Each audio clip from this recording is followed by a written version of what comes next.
What makes you think that I'm an answer if you ain't mine? Even if you call me up 100 times. So amongst all this Gamergate stuff, you know, it's really been like, you know, gamers versus developers, gamers versus journalists, and all of this stuff, and it's just been one colossal shit show of shenanigans back to back to back.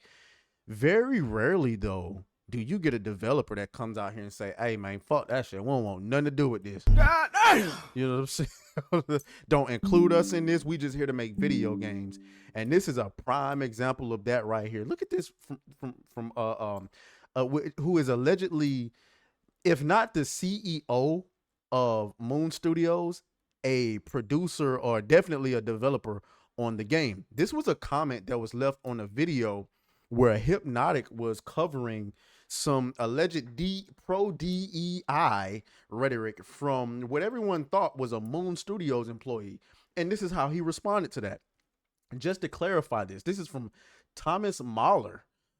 Just to clarify this, Alexander Brazy, whatever the fuck this nigga's name is, hasn't been affiliated with Moon Studios in any way whatsoever for literally years now. And the fact that he now goes around making claims in the name of Moon Studios is sad and quite ridiculous. We've contracted him for a brief stint and subsequently fired him, which is quite special since we almost never fire people at Moon because he caused nothing but friction within our team.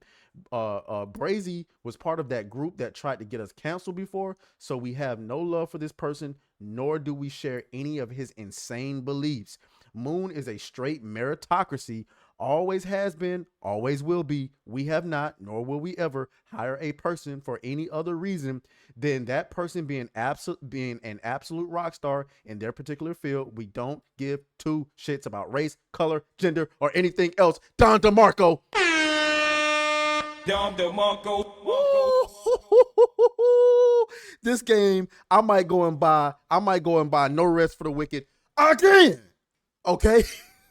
Again, before we get into the rest of it, once again, we're on our way to 10,000 subscribers before the end of the year, but we're trying to get to 9,000 subs before Friday. Okay, we got to get there, or we got to throw on the clown makeup for Friday's stream, and I'm really hoping I don't have to do that, guys. So help me, help me, nigga, help me. Matter of fact, I got a new clip I'm throwing in there.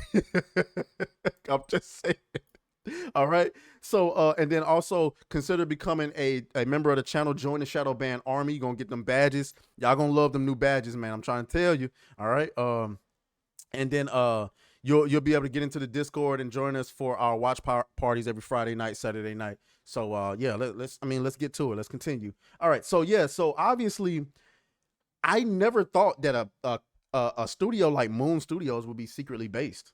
Okay. I mean, this caught my attention. Grum's No Rest for the Wicked looks to be a very cool game. They did the right thing and fired their DEI agitator consultant early on for causing friction on the dev team. Good job. More companies need to get rid of activists. This is I mean, here's some gameplay. Thank you so much to everybody. Here's some gameplay you guys can see. Guys, how many hours I got in this game already? This game I will admit it's unforgiving than the motherfucker. But this game I got almost 20 hours in it already. This game deserves, and it's only $40, guys. It's only $40. It might not even be that. Hold on. Let me double check. Let me look at it in the store. No Rest for the Wicked. This game absolutely deserves your attention. No Rest.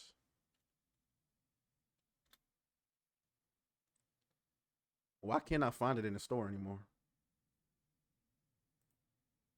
Let me just look it up online. Hold on. I'm pretty sure it's $40. No Reset. Wow. And price. Where's the price? It is $40. Just what I said. $40. Okay. So $40. You can see some of the gameplay right here. Humility. Let me see if I can get a better quality here. Evidently not. Subscribers are okay. So we'll just keep it small right here. We'll fast forward. I mean, this guy's it's pissing me off because he thought he had some real gameplay. He just reading over shit. But you can see it's an asymmetrical RPG in the realm of Dark Souls. It got some survival elements in it. Flaming swords. I'm be honest with you. I've been getting my colon cleansed, and this is what I don't like. The game is hard as shit. They throw enemies at you like it's nobody's business, dog.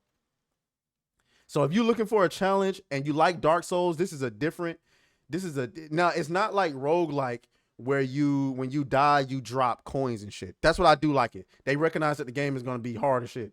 But I look at this. Look at this. I mean, it's a lot going on. Technical wise, there is frame rate drops. It is an early access, so it's not a complete game just yet. So anyway, let's get back to the drama. You know what I'm saying? I highly recommend this game, guys. Not only just because they are secretly based, but also because it's a really good game. It's a small studio. It's an indie studio. It's a AA game. It's not a AAA game. They threw up the middle finger to Microsoft. And we'll go over that in a minute.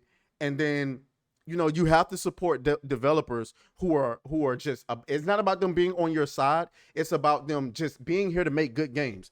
So let's go over it. So this is shout out to That Park Place again. That Park Place has taken the spot of what's that other comic book Bounding in the Comments. Shout out to That Park Place. None of that Bible reading shit. Just straight. And no disrespect. I love Christians. But I just don't think people, gamers in general, want to be, as much as they don't want to be lectured to by DEI consultants, they don't want to be read Bible scriptures to. I'm sorry. It is what it is. So anyway, so No Rest for the Wicked CEO Thomas. So he is the CEO. Thomas Mahler rebukes consultant Alexander Brazy, who attempted to justify DEI hiring practices. He was fired. Now we don't need to be go over those quotes again because we already saw it. So as you can see here, in response to a lengthy thread justifying DEI practices by War Dog Studio CEO Jade Law, Brazy posted, "Yeah, it would help if people understood effective DEI is about helping people who historically didn't have the network to get eyes onto their work, have a chance due to their equal skill. The whole merit smearing is banal, presumptuous, and out of touch with reality." Now, here's the thing. I do agree that DEI is supposed to help people whom otherwise would not have gotten an opportunity because of their circumstances. Obviously, you know, I think even, you know, the most base white people will tell you, yeah, a lot of people probably don't get a lot of opportunities because of the circumstances that they come from. And it is a fact to say that, you know, minorities tend to come from less beneficial circumstances. However, that does not mean that you chop off the legs of others to maintain the height equality for everybody else. No, you know what I'm saying? I don't have a problem with you saying, okay, we want to give more black people or more Asian or more whatever people more opportunities, but you cannot do that while also spiting everybody else, especially when Asians reject your DEI, or they reject your victimhood mentality and say, nah, we just good enough to do this shit on our own. And then you get mad and lash out at Asian people and call them white adjacent. Are you out of your goddamn mind? Where's my... Are you out of your mind? You get what I'm saying? Like, Asians ain't having this shit to this day. To this day! To this day! They not having this shit to this day. Okay?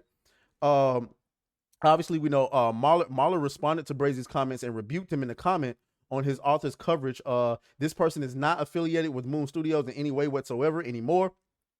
He added, we contracted him for a short stint. So basically what Mahler did was he went to a bunch of different videos on YouTube and copy and pasted that message, which is good news because, you know, these developers are watching us and they are receiving the message. I think that's a good thing. So this is why we got to be very careful. You know what I'm saying? We want to aim the gun where it belongs, right? We don't want to, disparage the developers who are on your side. So let's see. We don't really hire consultants, or pardon me, if I'm ignoring all of your messages. This is what he put on March 6, 2024. I pretty much agree with what Jobs had to say about consulting. And I know I'll get some hate for this, but it is what it is. So this is a video of Steve Jobs. We're not going to watch that. The Apple founder stated, I don't think there's anything inherently evil in consulting. I think that without owning something over an extended period of time, like a few years, where one has the chance to take responsibility for one's recommendations, where one has to see one's recommendations through all action stages and accumulate scar tissue for the mistakes and pick oneself up from the ground and dust oneself off, one learns a fraction of what one can. I don't know what the fuck that means. Yeah, we're just gonna ignore that. So the point I'm trying to make here is that it's obvious that, and it's like I told y'all before, I know a lot of people are jaded and they think there's like this big conspiracy against gamers, but I'm telling you, everyone's fighting for their own agenda, and Moon Studios is one of those companies that has an agenda to just make video games, bro. It's just that simple. I don't really want for them to be on our side. I don't really want them to be on their side. I just want them to make good games, and No Rest for the Wicked is indeed a good game, and it deserves your attention. Okay, play No Rest for the Wicked. The game is freaking amazing. And as for Mr. Brazy here, this is how you looking right now. All that DEI stuff. This is how we looking on you, nigga. You got fired, nigga. You got fired, nigga. Welcome to hell. Welcome to hell, motherfucker! Y'all let me know what y'all think down in the comments. I'll talk to y'all later. Oh, fuck you.